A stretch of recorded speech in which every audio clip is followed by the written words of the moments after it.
Welcome to the Fear and Greed Business Interview. I'm Sean Aylmer. Something a bit different for your Friday. When we have questions about brands, image, advertising, we go to Ben Willee, the General Manager and Media Director of Spinach Advertising Agency. And today, two very different topics to talk to Ben about. First, Matildas captain Sam Kerr's legal battles in the UK and what it means for her image and the brands she works with. And then to one of the biggest spectacles on earth, Sunday Super Bowl in the US. That's Monday morning Australian time, and the company's paying millions of dollars to advertise during the event. Ben Willee, welcome back to Fear and Greed. G'day, Sean. Great to be here. Starting with Sam Kerr, the Matildas captain, Chelsea striker, superstar. She appeared in a UK court this week on a charge of racially aggravated harassment against a police officer. Without going into the rights and wrongs of the case, the court can decide that. Just how damaging are the allegations to someone like Sam Kerr, who is one of Australia's highest profile sports people? Oh, very damaging. And I'm with you. We'll let the court decide who's right and who's wrong in this situation. But her very sizable wallet is undoubtedly going to take a dent as a result of this, because advertisers and brands want all the good things about sports people and they don't want any of the bad things. But advertisers and brands have learnt their lesson in this space before, and there will undoubtedly be clauses in her contract that say if certain things happen, they have the right to break that contract, they have the right to pay her less. There'll be all sorts of complications in those clauses. Now, I'm not familiar with the detail of any of them, but I mean, if you've got a $1 million a year endorsement deal with Nike, Mastercard reported at $600,000 a season, we're talking lots of money, and we're talking some very nervous people in boardrooms at the moment, hoping desperately that she comes out on top. Has that changed a lot? I mean, Nike famously stood by Lance Armstrong for years and years, and even when it came out and realised that he had been taking performance-enhancing drugs, they stuck with him. Eventually, they dropped him. Is the world a different place now when we expect our sports stars to be so clean? And a bit unfair because social media means none of us are clean anymore. Pretty hard in some ways for those sports stars to actually live up to that. Oh, very, very difficult. But, I mean, if you're going to take millions of dollars from brands to present yourself as the captain of a very, very successful soccer team, you've got to take the good with the bad, and that comes with an expectation of behaviour. So, you know, the good news for her is that sports fans and people are very forgiving once you start scoring goals again. Yeah. Now, unfortunately for Sam Kerr, she's had an ACL injury. She's been out for quite a while, which has probably added to her frustration. So it won't be as easy for her to just jump back on the playing field, kick a few goals, and all will be forgotten, and we'll all be, you know, jumping around, hugging each other in the living room, talking about what a fantastic sports person she is. So let's say Sam Kerr does get back to football soon enough, and she does start doing those sorts of things. Mastercard, you mentioned Nike. I think EA Sports is another one. Are they likely to hang around, or does she basically going to have to find a bunch of new sponsors? No, I think they'll definitely hang around, and they'll certainly won't drop her like a hot potato if things go well. But they will also, they'll be weighing up their options based on that. And look, brands are very sophisticated these days. They do a lot of research on themselves. They do a lot of research on the people they sponsor. So they'll have a pretty quick read on how Joe Public feels about her, how their customers feel about Sam. And it may be, even if a judgment goes against her, there will be a lot of the community that says, you know what, like you said earlier, I'm not perfect. This is potentially a bit of a storm in a teacup. Let's get back to playing football, and I don't really worry so much. But there are some examples closer to home where things haven't gone so swimmingly. And I think recently a beer brand, you know, got in a lot of trouble with their drinkers in Australia sponsoring Outdoors for a Cause. And so the real key part about this is brands need to know their audiences intimately, and they need to know how they feel about situations intimately. Stay with me, Ben, and we'll be back in a minute to talk all things Super Bowl.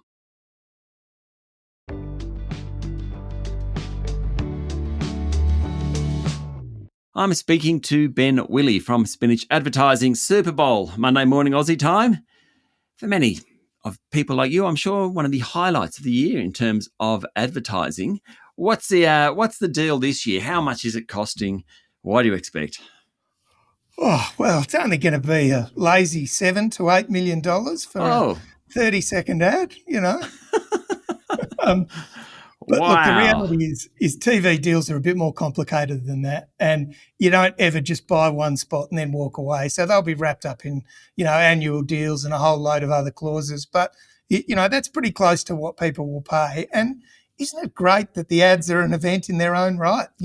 Totally. No changing the channel, genuine storytelling, and advertising at its absolute finest. I'm excited. Yeah, do you get a sense? I mean, are these sorts of ads on Super Bowl days thematic? Like sometimes there seems to be sort of crazes going on, but the other thing, often these super ads throw at you things that you haven't ever thought of before almost. Look, it's a really good point. And what we're seeing at the moment is in tough economic times, a lot of brands and advertisers are shouting about price. What we see in the Super Bowl ads is the complete reverse of that. It's genuine storytelling and it's emotive hooks, whether that's humour or whatever it is, to make you feel something about a brand. And the research on the Super Bowl is conclusive and it's clear, is that these super high engagement events deliver really well for advertisers. And one of the key components about delivering a brand campaign is consistency of message. So if you're saying the same thing regularly over time, that really makes your brand very, very powerful. And if you think about some of the most strongest brands in Australia, they've been consistent and perhaps happy little Vegemites for, almost 100 years. So yes, themes and thematic advertising does work very well, but let's not forget also short-term humour and some of the shock value of some of these ads can really make a brand stand out and make a brand in a category that's low interest really stand out as well too. So, I mean, I think you said in that basically it's worth it for most brands that advertise on Super Bowl. Oh, without a doubt. I mean, there would be some very sophisticated econometric models, similar to the kind of models that financial analysts run, that give them an independent return on investment for that 1/32nd, and they'll be able to isolate the value to whether that's, in some cases, sales, website visitation, certainly brand awareness, brand favourability, and all of the kind of metrics that people like myself love. And most importantly, they will entertain the hell out of the viewers. And, that's what we need more of in Australia is brave companies who are prepared to go out on a limb, invest a bit of money and do something different rather than just shout a price at us.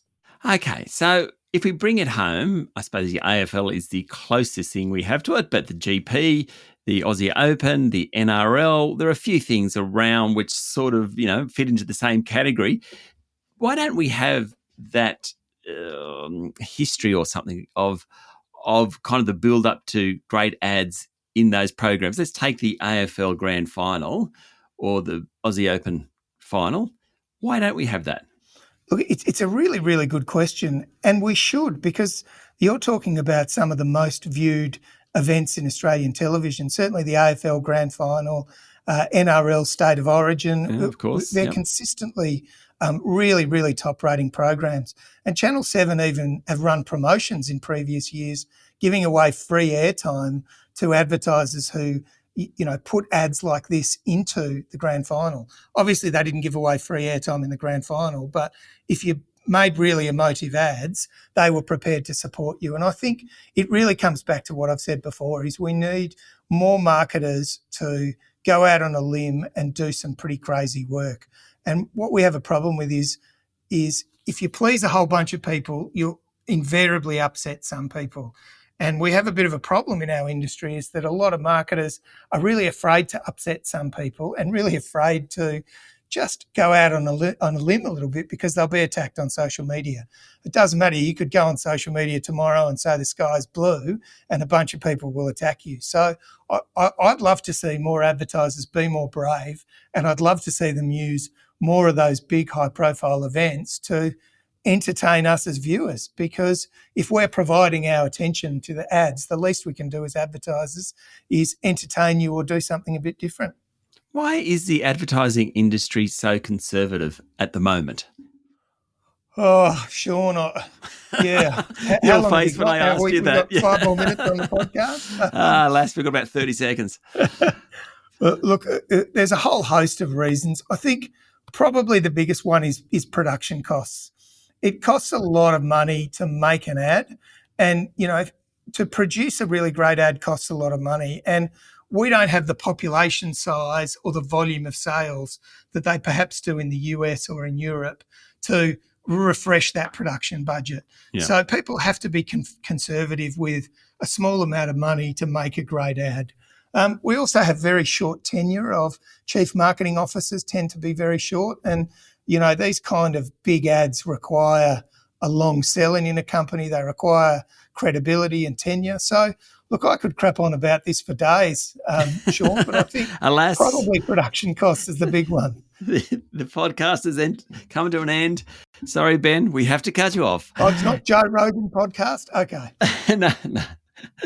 Thanks for talking to us this morning on Fear and Greed. Thanks very much for having me. That was Ben Willee, General Manager and Media Director of Spinach Advertising Agency. This is the Fear and Greed business interview. Join us every morning for the full episode of Fear and Greed, daily business news for people who make their own decisions. I'm Sean Aylmer. Enjoy your day.